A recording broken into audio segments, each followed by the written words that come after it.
untuk pasca pengobatannya, maksudnya pasca pemulihannya apakah berbeda gitu? Ya, jadi ini yang menarik Mbak Intan. Jadi ada sesuatu yang kita sebut sebagai muscle memory. Mungkin pernah dengar ya. Aorta, aneka obrolan harapan kita. Assalamualaikum warahmatullahi wabarakatuh. Halo Sobat Jantung, selamat datang di podcast Aorta, aneka obrolan harapan kita. Program ini kami buat khusus untuk sahabat rumah sakit jantung dan pembuluh darah harapan kita, serta seluruh masyarakat Indonesia yang ingin mengetahui informasi tentang kesehatan jantung yang akan kami kemas dengan topik yang menarik tentunya. Pada episode kali ini kita akan membahas From Surgery to Strength. Bersama saya Nurse Intan Widyananda, kita kedatangan tamu yang sangat istimewa. Beliau merupakan dokter spesialis kedokteran fisik dan rehabilitasi konsultan. Siapa lagi kalau bukan Dr. Kevin Trianto, SPKFR. Halo Dr. Kevin. Halo Mbak Intan. Tepuk tangannya mana?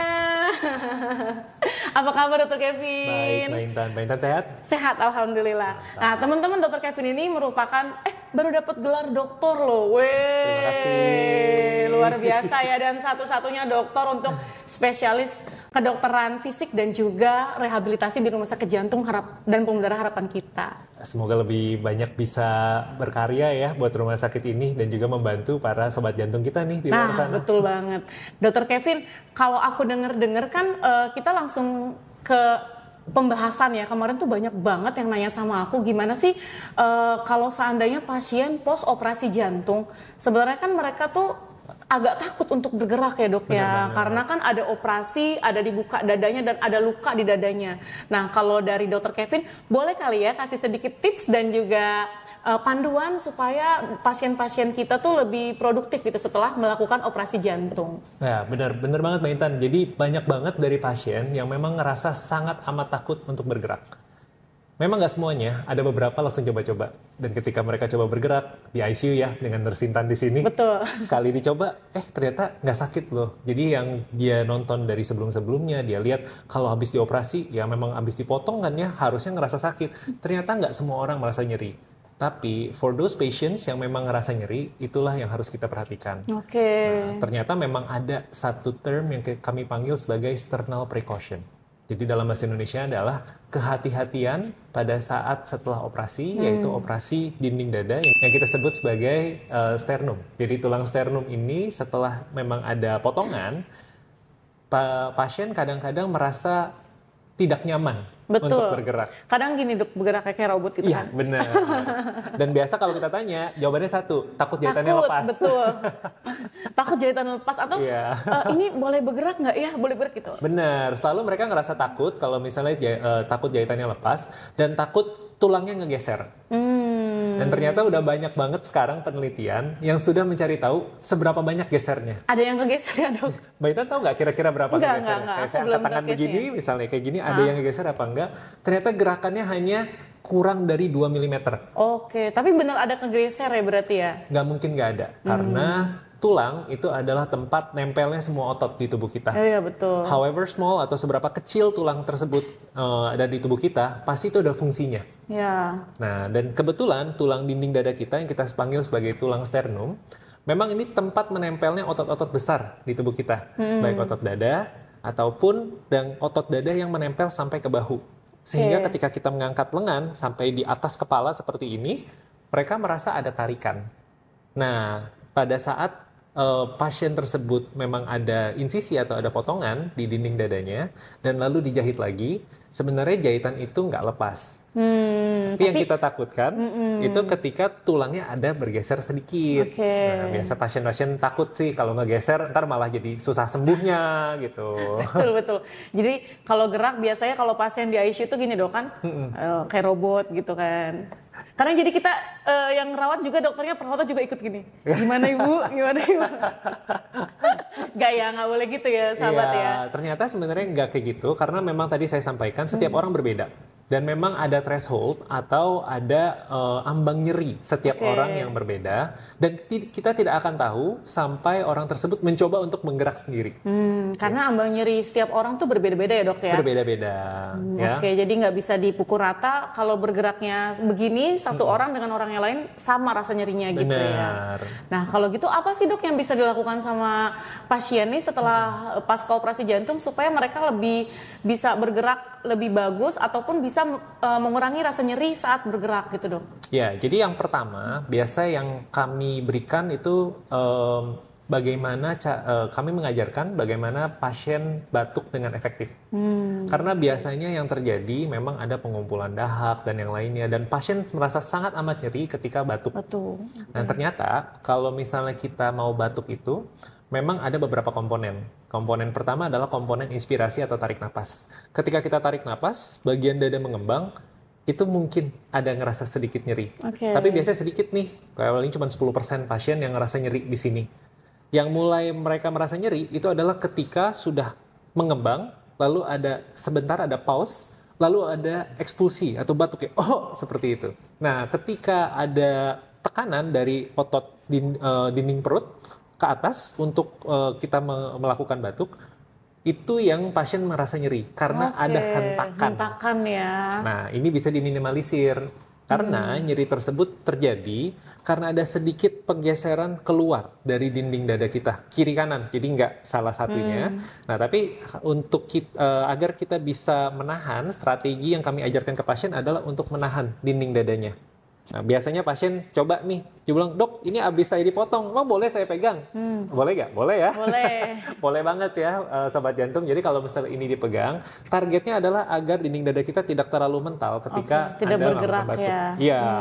Dan lalu kalau misalnya pasien ngerasa, dok saya masih sakit, bisa kita melakukan seperti ini juga. Kita dipeluk dadanya gitu ya dok ya? Dipeluk. Ya.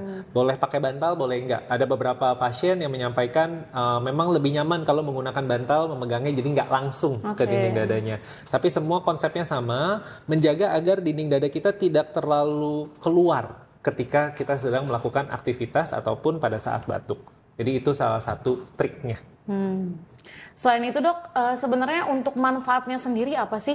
Kalau seandainya nih kita ada pasien yang sering latihan sama yang nggak pernah latihan gitu untuk pasca pengobatannya, maksudnya pasca pemulihannya apakah berbeda gitu? Ya, jadi ini yang menarik Mbak Intan. Jadi ada sesuatu yang kita sebut sebagai muscle memory. Mungkin pernah dengar ya. Jadi muscle memory itu kita sebutkan sebagai otot-otot kita ternyata punya otak juga lah. Jadi punya ingatan seberapa banyak tarikan yang dibutuhkan.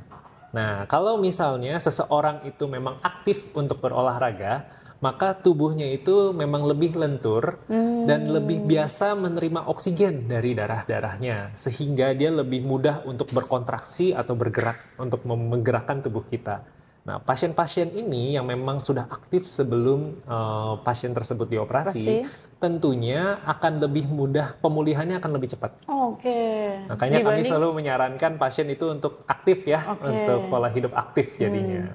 Dibanding yang rebahan aja di rumah gitu ya dok ya. Benar. Itu juga mungkin yang berpengaruh ya dok ya, kalau seandainya kita nih kalau udah lama banget gak olahraga terus tiba-tiba kita olahraga badan-badan kita pada sakit semua, apa itu masuk ke dalam muscle memory itu? Benar, jadi kalau menariknya tubuh kita ini untuk men-generate atau membuat si muscle memory ini adalah memang dengan latihan atau dengan bergerak. Semakin sering kita bergerak, semakin sering tubuh kita mengetahui bahwa otot itu dibutuhkan. Bayangkan kalau misalnya kita memiliki banyak restoran ceritanya. Tapi ada restoran, misalnya restoran di cabang harapan kita ternyata belum banyak nih pengunjungnya. Jadi akhirnya kita sebagai bos menyampaikan, oke, bagian di harapan kita petugasnya nggak usah banyak-banyak, cuma satu aja deh, jadi gitu. Sisanya petugasnya ditarik ke pusat. Sama seperti tubuh kita ketika kita sedang menggerakkan otot. Kalau misalnya kita jarang turun dari tempat tidur, kita hanya tidur-tiduran saja, maka tubuhnya merasa, oh otot paha dan otot bokongnya nggak usah digerakkan. Orang majikan saya tidak pernah menggerakkan bagian tubuh sini, sehingga otot-otot tersebut masih ada, tapi ukurannya jadi lebih kecil. Selain ukurannya lebih kecil, ketika kita mulai bergerak, nggak 100% tuh ototnya bergerak semua. Nah ini yang kita sebut sebagai muscle memory tadi.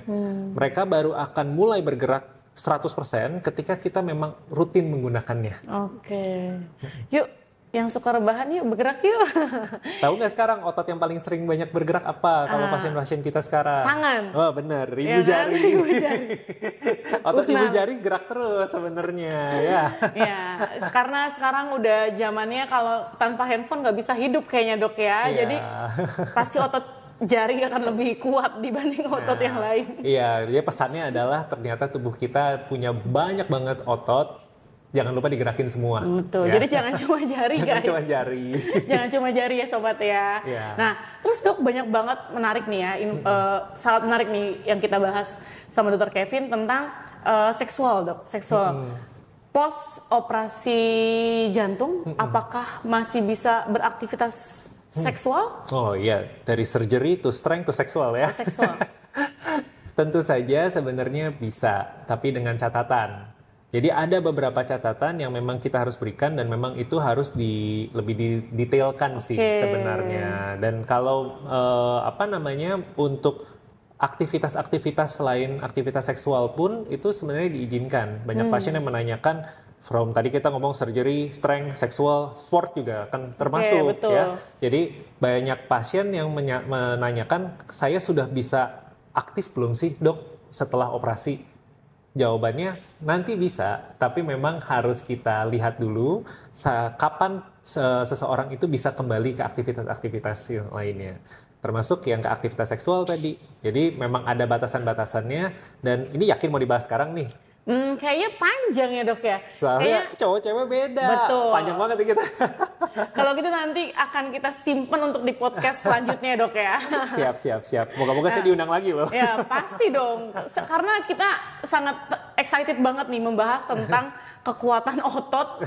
Secara Dr. Kevin ini kan salah satu pakarnya ya sobat ya. Jadi kalau kita nggak kulik-kulik sayang banget sobat. Saya siap. Siap ya. Nah kalau gitu balik lagi ke post-op-nya nih dok. Kalau seandainya pasien post-op nih, biasanya dia pemulihannya atau recovery-nya tuh butuh berapa lama sih dok untuk sampai dia bisa jadi produktif lagi gitu? Nah, ini sangat menarik Mbak. Jadi kalau misalnya kita lihat, yang dioperasi sebenarnya bukan dinding dadanya. Betul. Yang dioperasi jantungnya sebenarnya. Dan jantung itu setelah dioperasi, instan tuh setelah operasi langsung berguna. Iya, betul. Langsung fungsional kita bilangnya. Nah, tapi apa sih yang membuat kita itu belum bisa melakukan aktivitas seperti biasa, seperti sebelum sakit lah intinya. Nah, ada dua komponen. Yang komponen pertama itu komponen dari jantungnya sendiri, dan yang kedua itu adalah komponen pemulihan dari lukanya. Nah, emang luka susah ya sobat ya disembuhinnya ya? Apalagi di hati. Ini jantung sih kita ngomongnya ya. Jantung. Nah, kalau misalnya dari sisi pemulihan dari jantungnya, kebetulan jantung itu adalah sebuah struktur otot juga. Meskipun ototnya berbeda dengan otot lengan atau otot kaki atau paha kita. Tapi otot jantung yang kita sebut sebagai miokardium itu memang pemulihannya butuh waktu, dan yang dilakukan oleh jantung adalah memompa darah ke seluruh tubuh kita. Jadi menerima darah dari seluruh tubuh dan memompa darah ke seluruh tubuh. Which is a very big thing. Jadi seseorang itu setelah operasi mungkin otot jantungnya masih agak kaget. Ya. Nah, bahkan ada termnya tuh.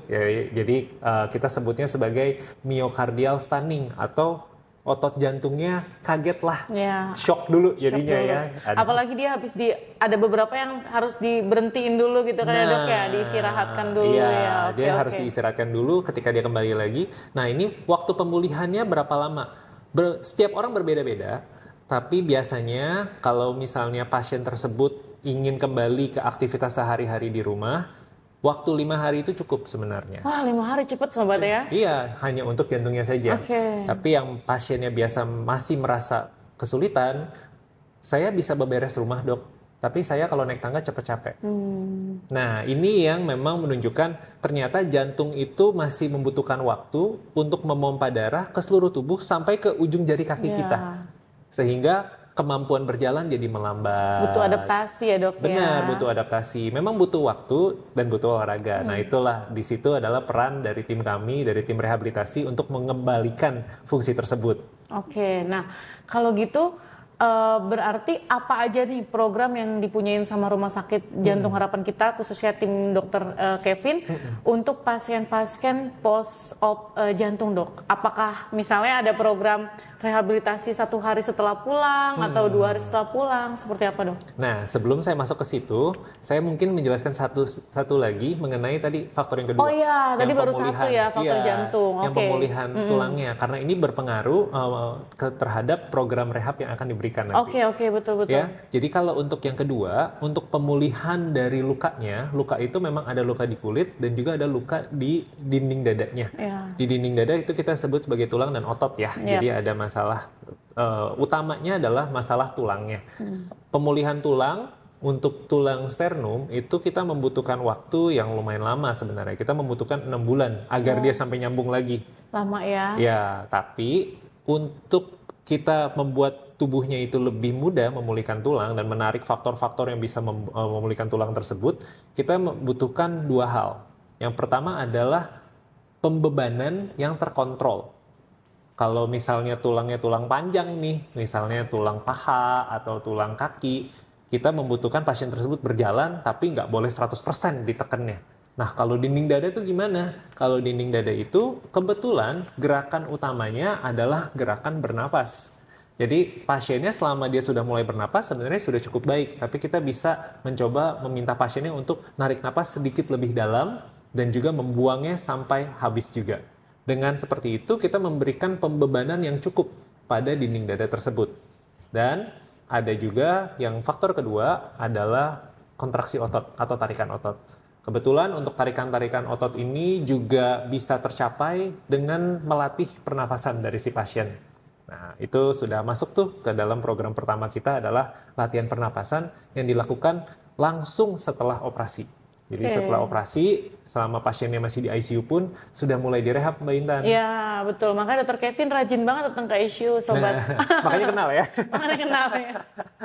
Nah, jadi kalau yang di dalam ICU itu atau di dalam rawat inap, jadi selama pasien sebelum pulang, itu kita sebut sebagai layanan rehabilitasi fase 1. Ya, jadi Sobat Jantung tidak perlu khawatir karena memang setelah operasi kami akan membantu memandu. Agak untuk gerakan-gerakannya, apa yang boleh, apa yang tidak boleh, itu dibantu dengan tim perawat juga ketika di dalam ruang perawatan karena memang untuk kita memulai sesuatu yang baru nggak gampang ya. Betul. Apalagi setelah mengetahui, wah jantung saya sudah setelah dioperasi, dinding dada saya ada luka, saya boleh ini, boleh ini, apa. Banyak banget pertanyaan, tapi semua bisa terjawab sih saya rasa ya. Dengan bantuan kita bekerja sama multidisiplin, pasti saya yakin bisa membantu dan menjawab pasien. Oke. Memang banyak banget sih pertanyaan kalau pasien-pasien post-op itu ya, Dok ya, karena memang mungkin secara mental mereka juga mungkin ada yang belum siap juga gitu, dan apalagi kan dalam posisi nggak sadar, terus begitu bangun pasiennya sudah di ruang ICU gitu kan, kayak hah ini di mana, ini udah apa gitu, tiba-tiba mau bergerak, wah nggak bisa bergerak, banyak kabel guys, banyak kabel, mau napas banyak alat itu, nah itulah peran penting banget, makanya aku juga sempat kepo banget nih. Sebenarnya apa sih yang harus dilakukan pertama kali? Oh ternyata nanti kalau Sobat Jantung ada yang operasi jantung jangan takut karena ternyata ada timnya Dr. Kevin yang setelah operasi langsung halo Ibu, halo Bapak gitu menyapa Sobat Jantung semua. Jadi insya Allah aman ya, Dok ya. Nah untuk yang terakhir, Dok, pertanyaannya tadi kalau seandainya setelah rawat nih, Dok, apa yang harus dilakukan oleh pasien? Apakah ada programnya juga di Rumah Sakit Jantung Harapan Kita? Ya tentu ada. Kami memang bekerja sama dengan semua bagian dari tim rehabilitasi, mulai dari dokter jantung untuk spesialis prevensi dan rehabilitasinya, dan juga ada tim fisioterapi, tim terapis okupasi, tim perawat jantung, dan kami bisa melakukan program yang sangat holistik, yang sangat menyeluruh, yang kita sebut sebagai rehabilitasi fase 2. Tadi fase 1, karena fase 2 ya jadinya. Ya. Yang kalau di fase 2 ini memang fase rawat jalan, di mana pasien datang, gampangnya sih kita sebutnya pasien datang untuk nge-gym. Untuk nge-gym. Iya, dari tadi kita ngomongin dari surgery to strength ya. Oh, habis operasi boleh olahraga nggak? Boleh. Boleh. Boleh jadinya. Boleh olahraga, tapi memang olahraganya harus dipantau. Dampingi. Harus didampingi dan dipandu. Nah, kenapa sih Kalau udah tahu belum Mbak Intan nama gym kita apa? Belum dok, apa dok? Heart Gym. Wih. Jadi mungkin ada yang kalau salah dengar di sini Keren. Heart Gym atau keras enggak ya, ini kita jantung. Heart Gym jadinya. Nah, di Heart Gym ini perbedaan utamanya adalah setiap kita mau mengganti alat atau ada gerakan yang berbeda, kita mulai cek tensi dan nadinya dulu dari pasien dan kita tanyakan keluhannya sehingga kita bisa mengetahui apa yang bisa disesuaikan. Apakah latihannya terlalu berat atau kurang berat? Kurang berat, benar. Banyak yang kurang berat loh. Keren, Tapi kan ya. kita yang penting adalah pasiennya aman. Ya betul. Pasiennya aman, kita tetap mendapatkan pemulihan yang kita kejar dan kita mendapatkan target yang kita kejar dari pasien. Biasanya fase 2 itu di hari keberapa setelah pasien pulang dok? Nah, kalau misalnya pasien sudah pulang, baiknya memang kita menyarankan pasien tersebut untuk tetap aktif dulu di rumah, baru masuk program rehab fase 2. Oke. Nah, program rehab fase 2 ini memang bisa mulai secepat 3 hari setelah rawat, itu pun bisa. Wah, 3 hari. Ya, karena memang ada beberapa penelitian yang menyampaikan very early rehabilitation, jadi rehabilitasi yang sangat awal itu bisa membantu. Tapi ingat, ini bukan untuk semua pasien. Nah, jadi ini bisa dilakukan, tapi kunci utamanya adalah aktif untuk bergerak. Oke, jadi pasiennya harus bisa aktif dulu ya. Benar. Sebelum pasien pulang, juga kami akan mengajarkan pasien untuk latihan berjalan, untuk aktivitas, dan kita akan membekali pasien dengan wejangan-wejangan. Kalau capek, jangan lupa tulis itu lagi ngapain. Oh. Ya, ada pasien-pasien kami yang merasa, oh kalau saya ngangkat berat, baru ngerasa capek nih dok, seperti itu. Biasa ngangkat beratnya ngangkat cucu biasanya. Oh, berarti punya buku curhat ya. Jadi kalau lagi capek, Dokter Kevin, saya capek banget, WhatsApp nggak dibalas-balas. Oh enggak ya, gitu. salah ya. Jadi punya buku curhat, seru banget sumpah. Iya. Jadi kalau mungkin satu yang bisa saya sampaikan juga, biasanya pasien juga menanyakan mengenai ngangkat beban. Oke. Jadi kalau misalnya pasien ngangkat berat itu, kalau searching-searching di internet sekarang banyak AI ya. Dan AI-nya kadang-kadang nyari informasinya dari kurang tepat ya zaman dulu. Jadi bukan kurang tepat. Jadi mereka memang kalau kita melihat-lihat dari zaman dulu sekali. Jadul. Iya, kalau dari zaman dulu itu kita sangat amat berhati-hati dengan gerakan dinding dada. Dan pasien-pasien itu tidak diizinkan untuk mengangkat beban apapun. Jadi nggak boleh gerak, nggak boleh naik angkat tangan ke atas dan segala macam. Tapi ternyata sejak tahun 2011 itu disampaikan kita boleh bergerak dengan catatan. Oh. Catatannya gampang. Selama nggak sakit nggak apa-apa. Oh iya. Selama nggak capek nggak sakit Selama nggak nggak apa-apa. capek nggak sakit nggak apa-apa. Jadi pasien tetap boleh mengangkat. Jadi mengangkat apapun sebenarnya masih boleh. Nah, tapi ada catatannya dari kami, karena memang dinding dada itu pemulihannya belum maksimal, kami menyampaikan untuk 1 bulan pertama juga pasien itu tidak diizinkan untuk mengangkat satu beban di atas 2,5 kilogram. Oke, 2,5 kilo. Di atas mata. Oke. Jadi Ya. kalau cuma di atas ini masih oke Boleh. dok ya? Jadi kalau misalnya memang si cucu datang dengan berat di atas, pasti di atas 5 Dua, kilo ya. biasanya kan ya. Dipeluk aja itu nggak masalah. Oke. Tapi jangan maju ke depan dan diangkat-angkat. Jangan dilempar-lempar gitu ya. Jangan Oke, dilempar-lempar. Karena itu akan membuat dinding dadanya lebih banyak bergeser lah intinya. Dan sehingga pemulihannya akan lebih lama. Bukannya akan lepas ya, tapi pemulihan jadi lebih lama. Dan kami takutkan yang penting pasien tidak merasa nyeri lah. Oke. Nah, kalau gitu kan udah fase 1, fase 2 nih, Dok. Ada fase 3-nya nggak? Ada fase ada. 3. Ya. Apa tuh, Dok, fase 3-nya? Abis ini jangan tanya lagi ya, fase 4-5 nggak ada lagi nggak ada. sebenarnya. Maksimal nih 3. Fase 3 itu adalah fase maintenance atau fase home care Oke. jadinya. Jadi pasien tersebut kita sudah berikan latihan dan harus aktif di rumah sebenarnya. Nah, kalau pasien fase 3 itu bisa datang lagi nggak ke rehab? Bisa, tapi datang ke rehab ini untuk naikin dosis latihan. Misalnya kalau di rumah sudah rutin berjalan 3 km setiap harinya dalam waktu 30 menit. Itu cepet loh. Nah, habis itu pasien menanyakan, saya aman nggak dok kalau misalnya jalan sampai 5 km dalam waktu 30 menit? Atau saya mau kembali ke olahraga, saya mau maraton. Nah, hal-hal kayak gini kan nggak bisa dicek sendiri di rumah. Harus ada yang menilai. Tuh. Nah, itulah fase 3 dan datangnya berkala sebenarnya. Nggak seintens pada saat fase 2, tapi ada rencananya, ada targetnya. Oke. Jadi Dokter Kevin ini bukan cuma sekedar dokter spesialis kedokteran fisik dan rehabilitasi, tapi juga instruktur gym, sahabat. Kita harus merangkap kayaknya sih, ya. karena memang pasiennya latihannya di gym kebetulan. Betul. Ya. Coba lihat dulu ototnya, Dok. Oh iya. Wih. Nggak terlalu. Luar biasa Dokter Kevin. Tepuk tangan dong. Mau lihat otaknya nggak? Jangan bahaya, Dok ya. Nah Dokter Kevin, terakhir nih closing statement untuk Sobat Jantung. Apa sih tips ataupun ada nggak sih motivasi dari Dokter Kevin untuk pasien yang baru mau operasi ataupun pasien yang sudah operasi, Dok? Ya, jadi terima kasih banyak Mbak Intan. Jadi kalau menurut saya untuk Sobat Jantung, yang perlu diingat adalah jangan takut untuk bertanya. Karena setiap pasien memang pengobatannya berbeda-beda, dan setiap latihannya apalagi harus disiapkan tailor-made. Jadi harus disiapkan khusus untuk pasien tersebut, baik sebelum atau setelah operasi. Saya rasa semua itu bisa ditangani kalau memang dari tim pasien dan juga keluarga pasien bersedia untuk bertanya dan berdiskusi sehingga pemulihannya menjadi optimal. Betul. Jadi kuncinya Sobat Jantung bukan hanya dari pasiennya, tapi support system dari keluarga juga penting ya dokter. Benar. Ya dalam program pemulihan pasca pos operasi jantung. Sekali lagi terima kasih Dokter Kevin untuk waktunya dan tips dan juga panduan yang luar biasa.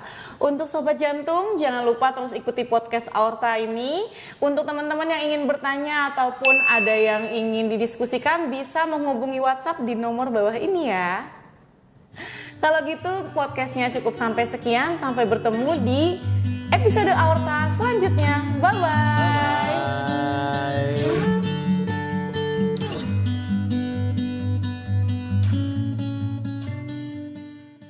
Aorta, aneka obrolan harapan kita.